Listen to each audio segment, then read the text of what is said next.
seluruh area penjara hitam. Tuan Qin, kamu, ungkap Kapten Tian benar-benar terpana menatap Qin Chen dengan heran. Dia tidak mengerti, bahkan Tuan Qin Chen ini memiliki kekuatan yang begitu mengerikan. Mengapa dia tidak melarikan diri sebelumnya? Jika dia ingin melarikan diri dari sini, maka tidak akan ada yang bisa menghentikannya di seluruh area penjara hitam ini. Dia berkata, Tuan Qin, segeralah pergi dari sini. Qin Chen menjawab, pergi? Kenapa aku harus pergi? Kemudian pangeran ketiga Liu Yuanxing dan Leng Feifan juga mendatangi tempat itu.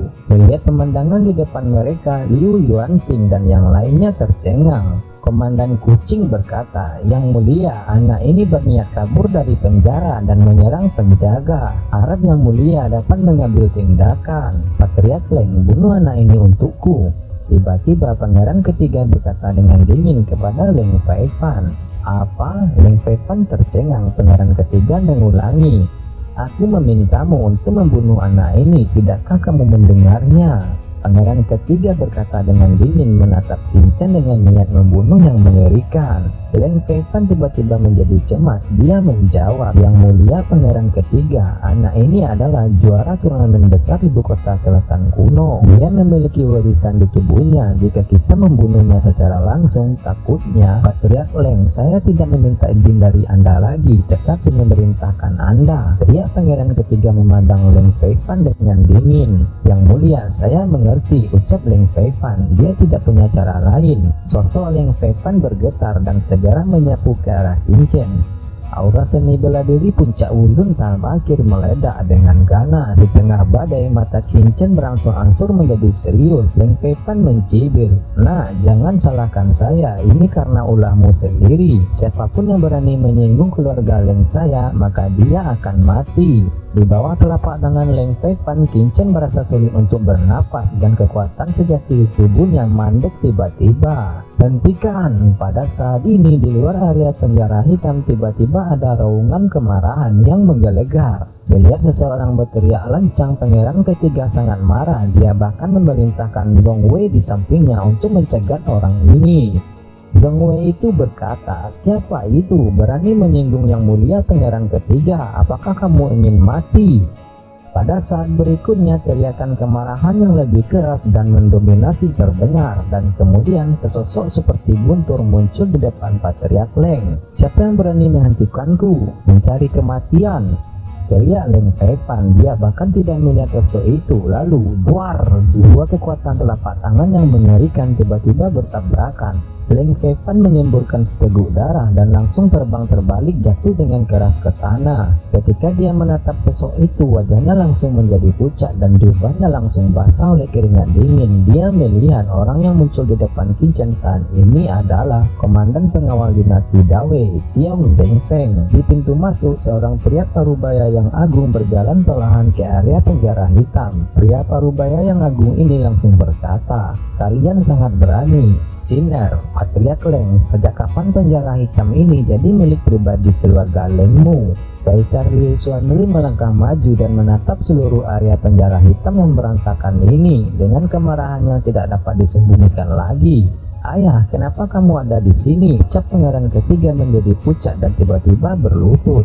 Yang Mulia, panjang umur Yang Mulia Kaisar. Leng Feifan, komandan Kucing dan lainnya langsung berlutut di tanah. Mereka gemetar, hati mereka ketakutan dan tubuh mereka langsung basah oleh keringat dingin. Tetapi Liu Xuanri tidak memperhatikan mereka sama sekali. Dia terus menatap ke depan, melihat seorang pria muda yang masih berdiri di sana sambil memegang pedang berkarat tanpa kepanikan atau kejutan di matanya. Apakah Yang Mulia yang bernama Qin Chen, murid dari 5 negara? Ucap Liu Xuanri bertanya dengan suara yang sopan.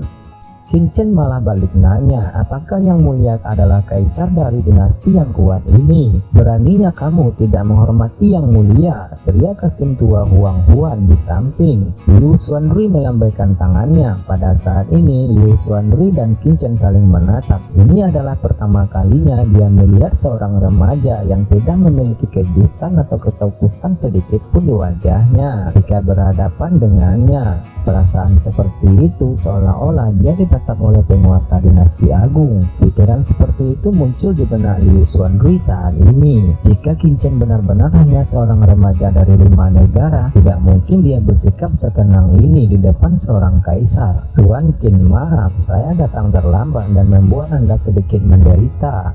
Dia menoleh ke sisi lain dan berkata, adakah di antara kalian yang bisa memberitahuku apa yang terjadi di sini?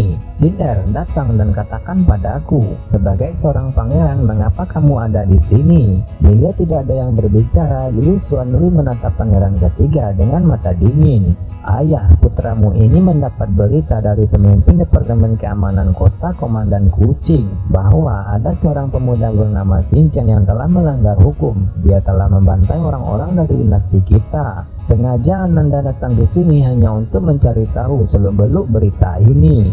Leng Feifan, wakil komandan geng, dan yang lainnya satu persatu memberikan keterangan dengan alasan yang sama. Setelah mendengar ini semua, Kaisar Liu Xuanrui berkata, apakah kalian yakin ini kebenarannya? Oke, jadi menurut kalian informasi lain di tanganku ini palsu. Informasi dari pengawal bayangan juga ditunjukkan Kaisar saat ini di depan mereka semua. Sebagai seorang pangeran, Liu Yuanxin sangat mengenal karakter ayahnya. Penampilan ayahnya saat ini jelas sangat kesal dan sangat marah. Dia tiba-tiba berkata, ternyata kalian tidak menyelidikinya dengan jelas. Kalian langsung menangkap Tuan Qin dan membawanya langsung ke penjara hitam. Kalian juga mencoba menyiksanya. Jika bukan karena ayahku datang tepat waktu, mungkin aku juga akan ikut membuat kesalahan dan dosa besar. Liu Yuanxin tiba-tiba menendang komandan kucing dan Geng Deyuan dengan keras hingga beberapa tulang mereka patah. Lalu dia berlutut menghadap ayahnya. Namun Liu Xuanrui tidak memperhatikannya sama sekali. Dia hanya menatap Qin Chen dan berkata dengan tulus, Tuan Qin, sekarang kebenaran telah terungkap. Sebagai seorang raja dinasti, sekarang saya serahkan semuanya pada Tuan Qin.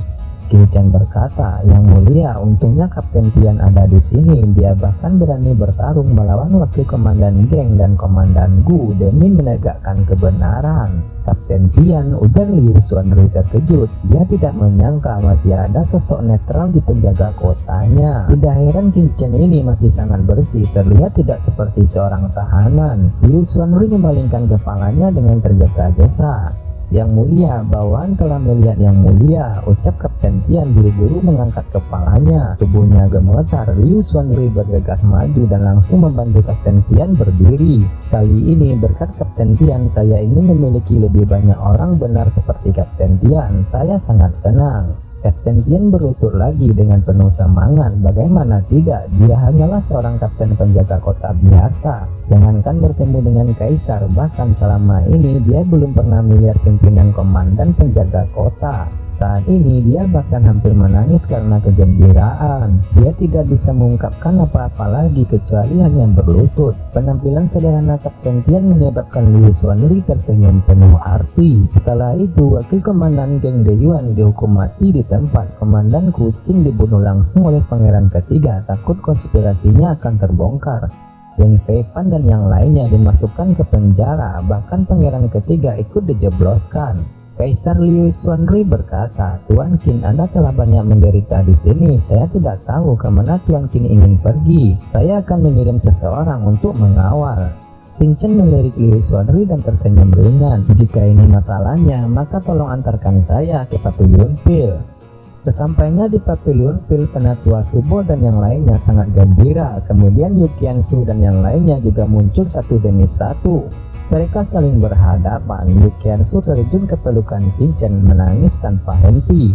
Putri Zixun dan Zhao Lingshan juga ikut nimbrung dari samping. Air mata mereka mengalir. Segera setelah itu, Master Pavilion Zhu Qingfeng yang menerima berita itu juga berlari keluar dengan penuh semangat. Dia sendiri bahkan meraih tangan dan menyambut Qin Chen masuk ke Pavilion Pil. Oke